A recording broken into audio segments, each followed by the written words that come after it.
Olá pessoal, esta é a terceira parte da nossa série de vídeos onde falamos sobre ferramentas, insertos e fixação. Nos últimos dois vídeos dessa série nós falamos sobre as ferramentas e também sobre os tipos de fixação que temos nestas ferramentas. Neste vídeo vamos falar sobre os insertos. Então, se você quiser saber um pouquinho mais sobre esse assunto e complementar ainda mais o que você sabe, vem comigo. Eu sou Jonathan Venâncio e você está no canal O Mundo de Ferro.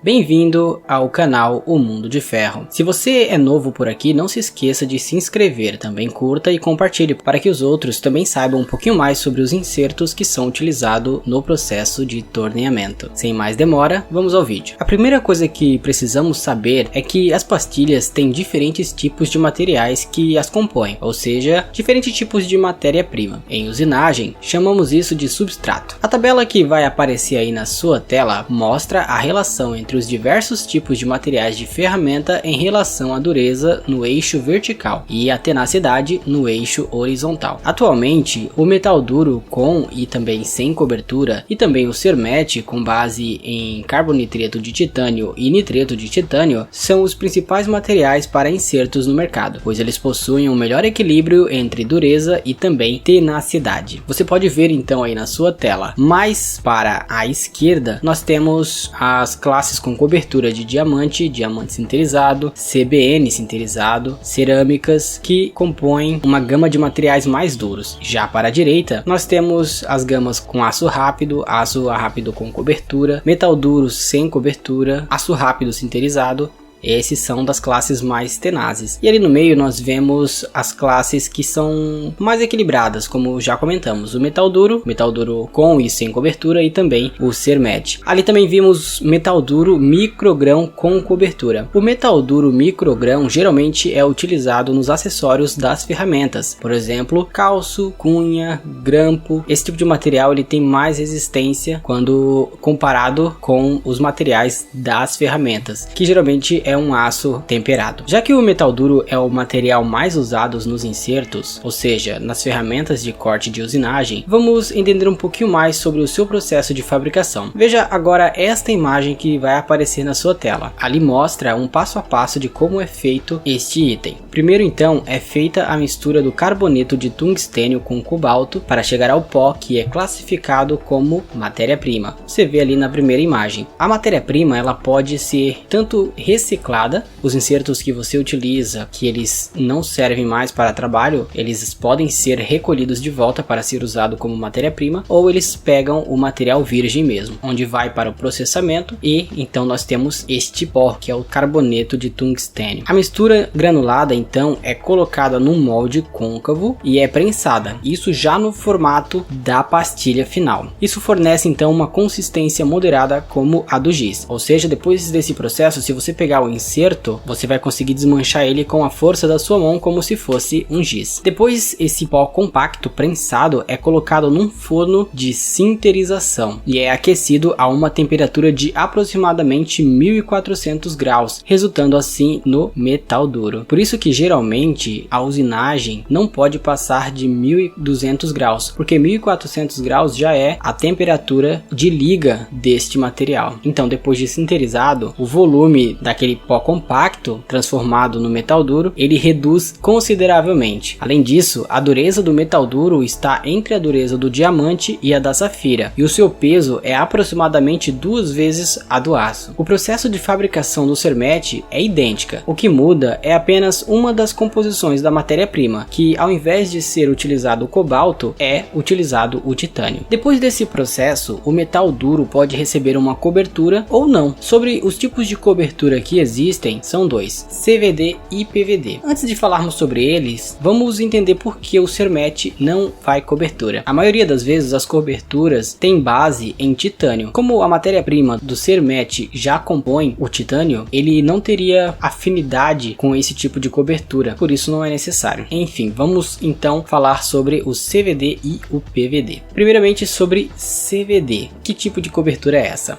A sigla CVD vem do inglês Chemical Vapor Deposition, que em português se traduz como deposição química de vapor. Ele ocorre dentro de uma câmara sob vácuo e neste processo o elemento a ser depositado vem da composição de um gás a partir de uma reação química. O material da camada condensa na superfície das peças que são revestidas. O processo ocorre normalmente entre 600 e 1000 graus Celsius. Você vai ver na tela aí algumas siglas que mostram alguns tipos de coberturas CVD. Para resumir então aqui, para a gente entender bem o que acontece. Existe uma câmara onde entra um gás junto com outro gás, ali há uma reação química e ele se transforma na cobertura. Então esse gás vai caindo e onde ele encosta, no caso na ferramenta, ele gruda e forma a camada. As características destas camadas são bem similares às da camada PVD, mas porém a camada CVD ela proporciona em alguns casos uma temperatura de trabalho superior,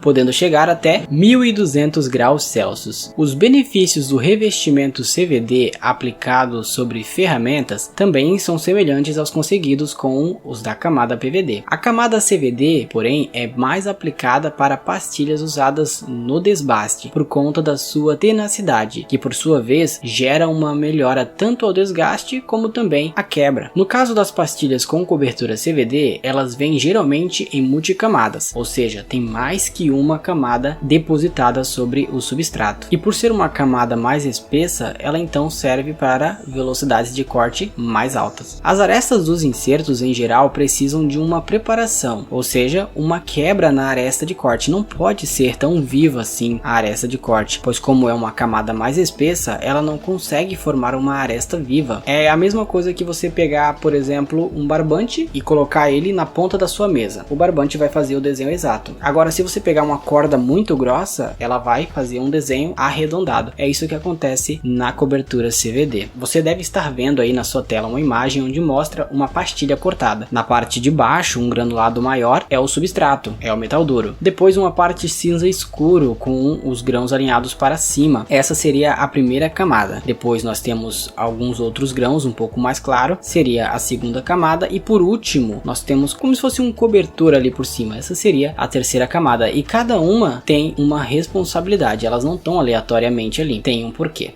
Vamos falar agora sobre as camadas PVD. O processo PVD também é uma sigla que vem do inglês, e esta sigla significa Physical Vapor Deposition, que traduzido para o português fica como deposição física de vapor, diferente da química lá, né? É uma técnica de deposição de camadas finas através da vaporização destes materiais em câmaras especiais. São chapas posicionadas próximas às pastilhas que são bombardeadas com elétrons. Essas chapas feitas do material que será o revestimento da pastilha destaca partículas dessas chapas que serão depositadas na superfície da pastilha. Traduzindo aqui para uma forma mais fácil da gente entender, elétrons são bombardeados na chapa do material que vai ser a cobertura e destaca ali dessa chapa as moléculas que compõem aquele material, por exemplo, nitreto de titânio. Então uma chapa de nitreto de titânio é bombardeada com elétrons, e aí como se fossem pacotezinhos, gotas, não é bem essa palavra que eu quero dizer, mas para ficar mais fácil de entender, fossem destacadas desta chapa e quando elas vão caindo, elas caem em cima da ferramenta e então a cobertura é feita.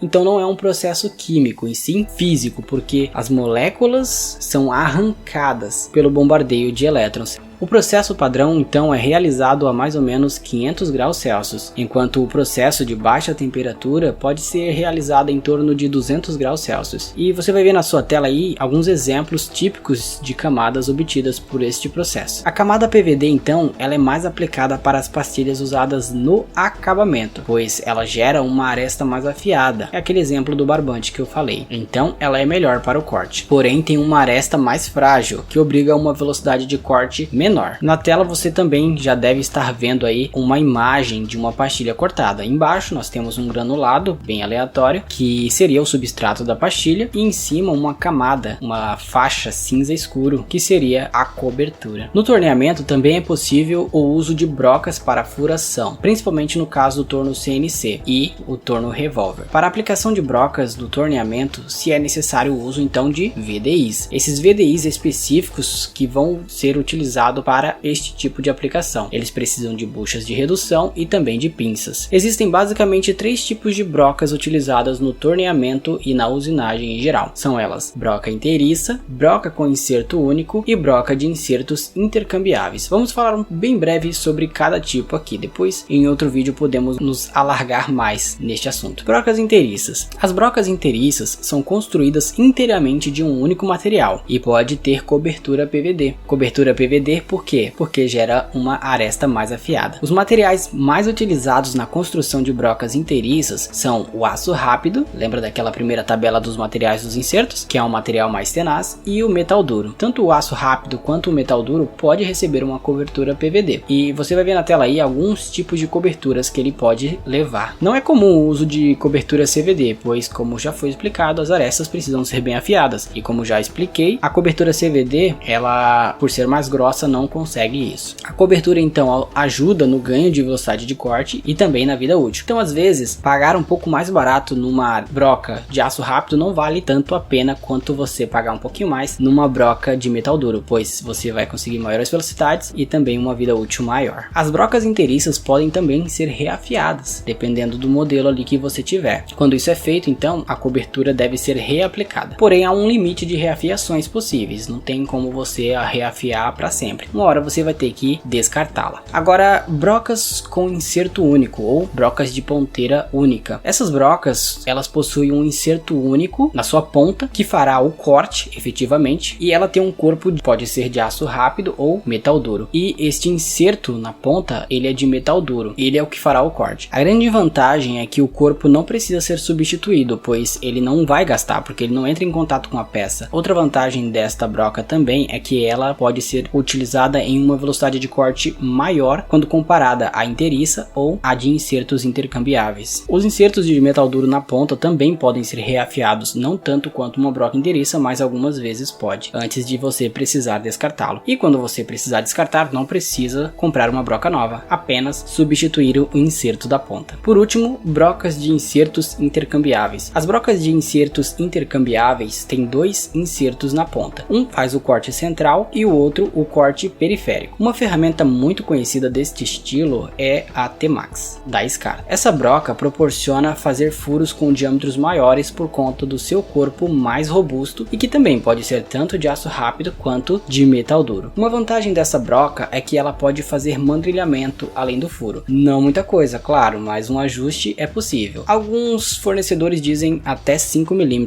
no raio. Em termos de custo, ela é a que mais se aproxima de um custo viável, de um bom custo-benefício, pois depois que você compra essa ferramenta, o único consumível será o inserto intercambiável, que geralmente tem um custo mais baixo. Essas então são as ferramentas mais utilizadas no torneamento. É claro que existem muitos outros tipos e ainda poderíamos entrar no campo das especiais, mas essa base já é bem farta para o seu conhecimento e isso já te trará um diferencial. Não se esqueça de deixar nos comentários qualquer dúvida que você tenha e também, se ficou faltando algum assunto aqui ou se você acha que pode agregar, deixe aí nos seus comentários que eu vou ler. Também não se esqueça de curtir e de compartilhar. Se inscreva se você não é inscrito ainda. Eu sou Jonathan Venâncio e você acabou de assistir um vídeo no canal O Mundo de Ferro.